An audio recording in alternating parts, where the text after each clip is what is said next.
and welcome, ladies and gentlemen, to this episode of Today's Youth. And today we'll be talking about the Unified Champions for School Programming. And we're delighted to be joined here live at the studio by Lujain Mohammed and Farah Wael, who will be telling us more about their experience in this program. Thank you very much for joining us. Thank you. Thank you. Lujain, would you please introduce yourself? My name is Lujain Mohammed. I am 24. I studied in University of Harwan. I have been with Special Olympics Egypt for a long time. I play tennis. You play tennis for a long time, Lujain. You've been playing tennis for a long time, around 10 years, right?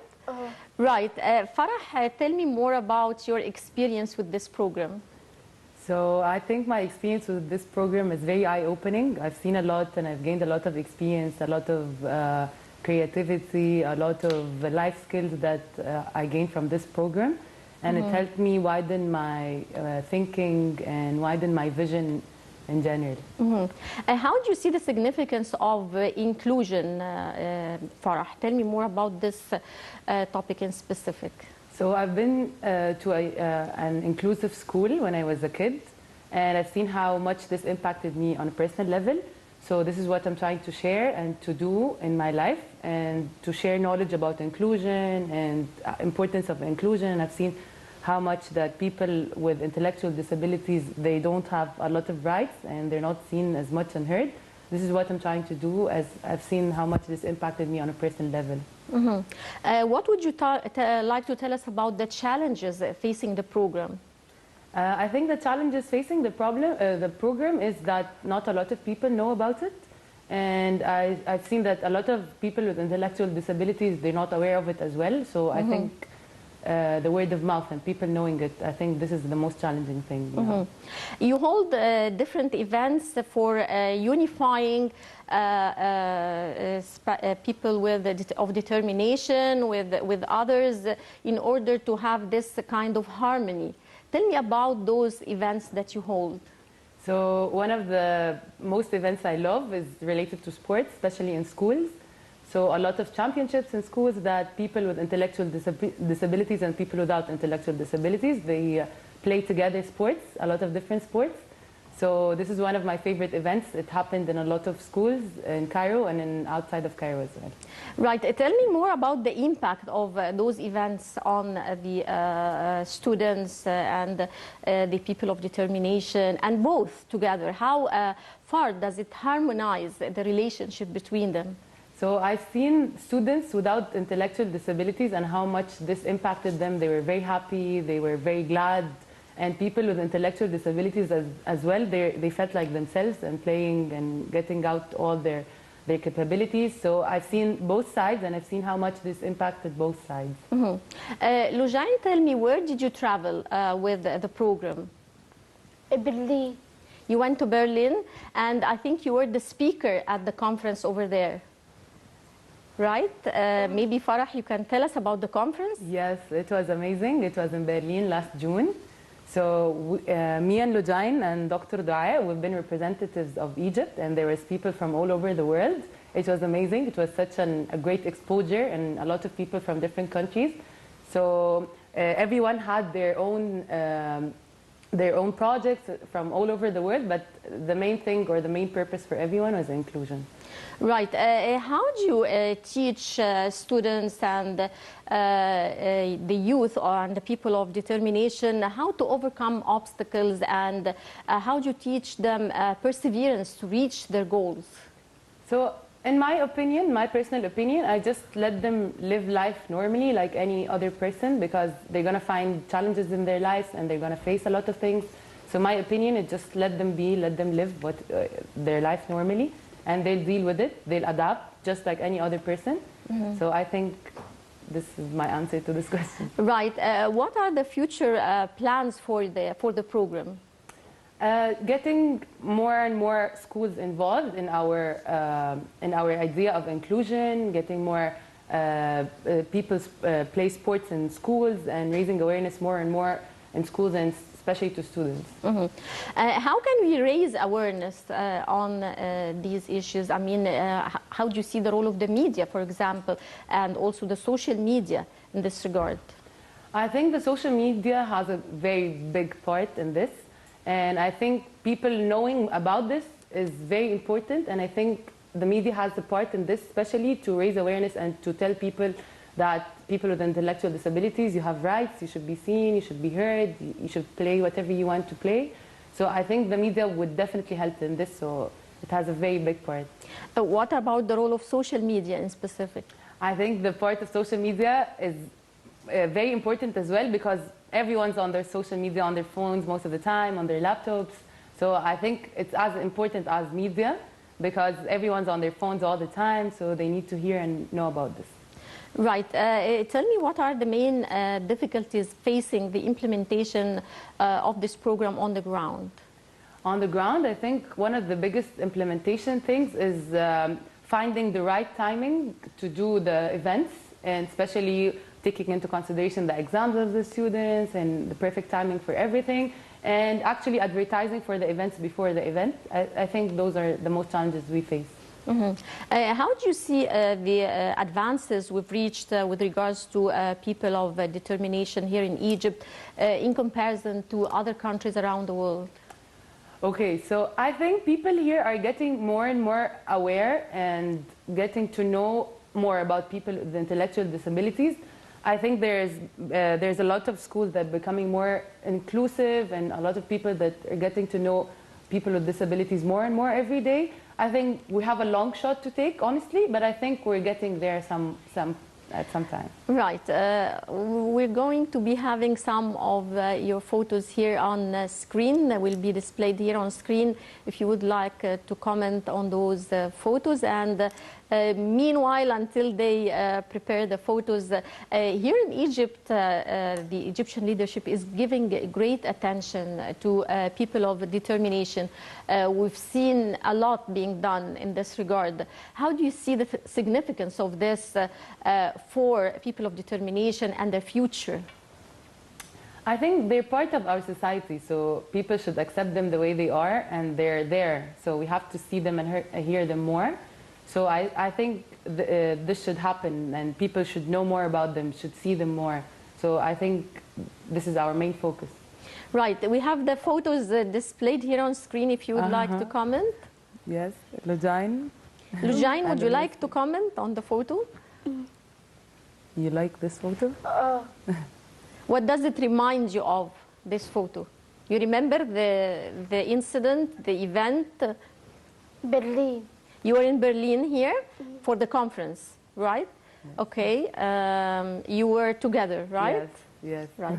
So that was the Global Youth Summit in Berlin. Yes. Leadership Summit. Yes. Right. Right. And here, the previous one. Can we go back to the previous one? With the minister? Yes. Would you like to comment on this one? This was in a session. There was a big session. It was in the opening ceremony of the Global Youth Summit, and the minister, he was there and he saw us. He saw a lot of people from the Egyptian team, and it was really nice to see a lot of Egyptian faces there. It was amazing. Right. Next, please. This is me and Lujain. We're talking about our project to people from all over the world. It was amazing. We loved it. Yeah. And here, the previous one, we didn't comment on the previous one. Okay, this one here, would you like to comment on this one? Yeah, this was in the same opening ceremony in the Global Youth Leadership Summit. Okay. This was a cultural night. Okay. Everyone was wearing their cultural clothes. So Lujain was wearing a pharaonic Cleopatra Great. costume. You look amazing, Lujain, here. It's a beautiful photo for you here. Thank you. Representing Egypt. Yes. And here? Yeah, this was in the opening ceremony. They were introducing everyone from all over the world. So this was me, Lujain, and Dr. Du'a from Egypt. And it was great. to see everyone from all over the world there. Yeah. This is our project after we finished talking about it to everyone. And there was a lot of people from all over the world, all over the globe. They really wanted to hear about our project. Yeah. And this is when we were done with it. So we're like a smile. We would also like to know more about the project. I mean, after we finish the pictures, Yes. if you would like to tell us more about the objectives of the project. Yes, for sure.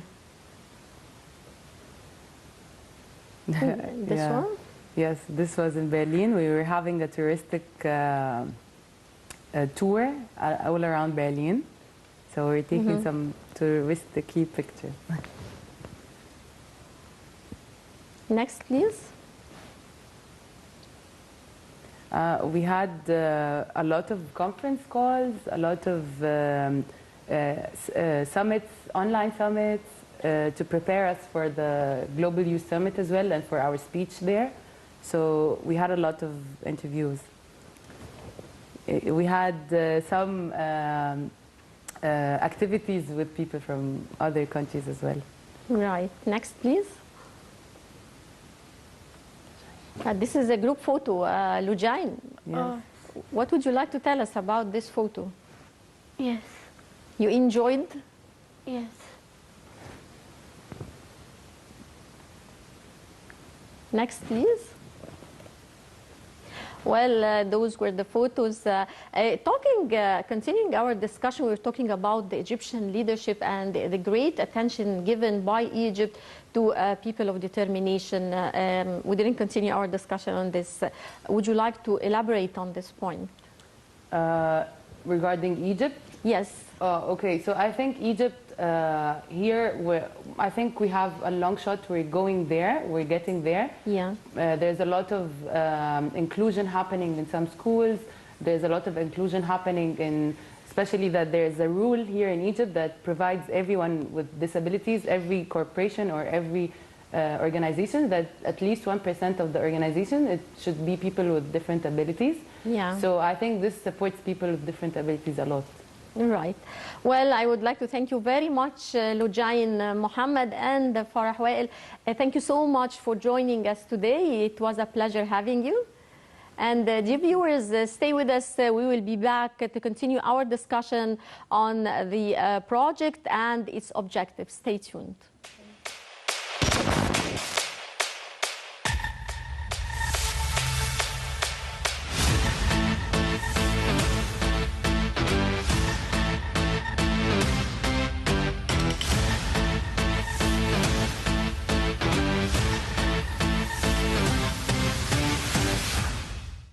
Welcome back, ladies and gentlemen. Still continuing our discussion on the Unified Champions School programming. We're delighted to be joined here live now at the studio by Samira Al-Adawi. She is Youth Engagement Manager. She will tell us more about her experience. Thank you for joining us, Samira. Thank you so much for having us. Tell me more about the project, the Unified Champions School programming, its goals, its objectives. When did it start, and what are the future plans for this very, very important project here in Egypt? Well, first of all, I want to circle back and just shed light on what Special Olympics is all about, and the core elements of our Unified Champions Schools programming really are sports, because Special Olympics is a sports organization, and also our youth. So having examples, just in this previous session, having Farah and Lujain speak on their work was truly amazing as the regional lead for our Unified Champions Schools work, and just having them truly represent what we do. They are our future, youth are our future, and they really did an amazing job at explaining what we do. So that's just as a starter. I wanted to shed light on this particular element. But in terms of what our Unified Champions School is, we have currently 4 programs in the region working actively on both the Unified Schools and Unified Champions Schools project. Yeah. They are Special Olympics Egypt, Special Olympics Morocco, Special Olympics Lebanon, and Special Olympics UAE. So these are our active 4 programs.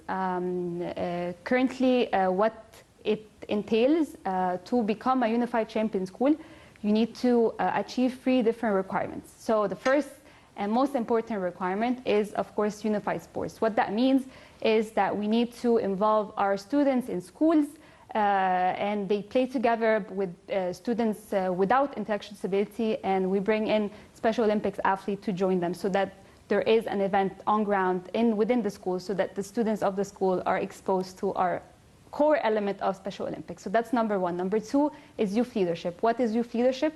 Exactly what Farah and Lujain did today, talked about, and what they shed light on. We encourage our youth to engage and participate in different kinds of activities within the school to spread awareness of our work. The third element is whole school engagement, and what that means is when all stakeholders within the school are involved and actively engaged in the work that Special Olympics brings in to the school. So that entails administration, staff members, faculty, families, students. So once we reach all these three components, we can consider the school to become a unified champion school. So that's the overview of what we do. Yeah. Would you like to tell me more about the Hub of Excellence for the Unified Champions? So just recently, actually most recently on November 27th, there was a global recognition, a celebration of 6 programs, global programs, of them achieving the title of Hub of Excellence. So in our region, we are very proud of Special Olympics Egypt for having been recognized for this achievement. Special Olympics Egypt has been working now on the Unified Champion Schools work since 2019.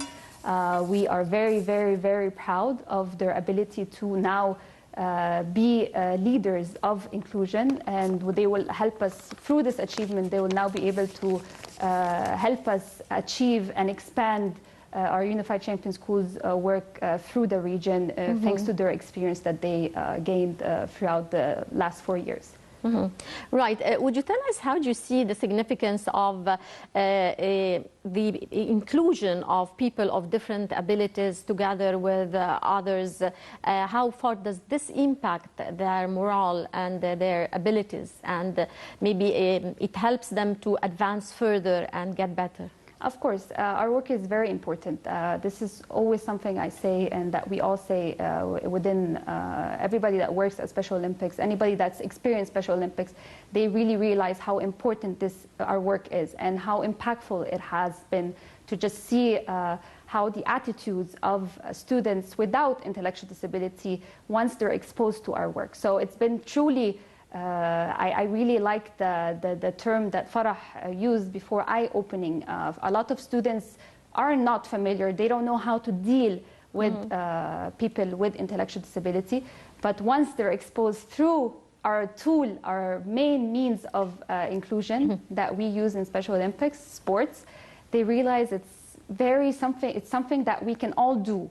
And it's so important that students at a young age are exposed to this, because this is the future. We need to all live together, play unified, and just be inclusive of one another. Right. Would you tell me what are the main challenges facing the project now, and the obstacles that you're trying to overcome, and how can the country help you? I mean, the government and the different entities, what kind of help would you like to seek, or maybe support, I mean, more than help, support from different entities in the society? Well, it's very important for Special Olympics. I'll take the example of Special Olympics Egypt, because now they are a regional hub of excellence, and they are going to be leaders for the region in this Unified Champion Schools programming. Special Olympics Egypt started this project during COVID time, so it was such an adjustment for them to be able to just get accustomed to finding ways to still be able to reach schools and youth within schools that are keen to pursue the work, although everything was closed because of COVID. And this usually happens, there are 2 ways. First of all, we obviously have the support of the government. This is so important, and Special Olympics Egypt has various different partnerships with government, with different community inclusion partners, with different corporate partners. So these are the people that support mainly on ground when they're trying to implement. But we also really rely on our youth. And like I said, youth are the future, and it's really them that help us overcome all obstacles that we face, because through their experiences, and again, I'm referring back to Farah and Lujain, they met through Special Olympics. They grew with Special Olympics Egypt. They learned from one another. We learned from them. So it's their experiences that really make us better. They make us improve our programming, and it's really them that help us achieve our goals in our work. Right. Well, finally, I would like you to tell me what are your future plans and goals for the project? Well, like I said, we currently have 4 active programs within the region that are working and doing, they're actually growing efficiently, quickly, doing an amazing job. But with this achievement of Special Olympics, we also now have the chance to utilize their gained experience and resources that they were able to establish throughout the years to be able to expand through the region, and hopefully our Unified Champion Schools work will be something that everybody speaks about, because it's truly impactful, and I'm very, very proud to be part of Special Olympics and this particular project because of how impactful it is. Well, right, and we're also proud to have you with us today, all of you, all the team.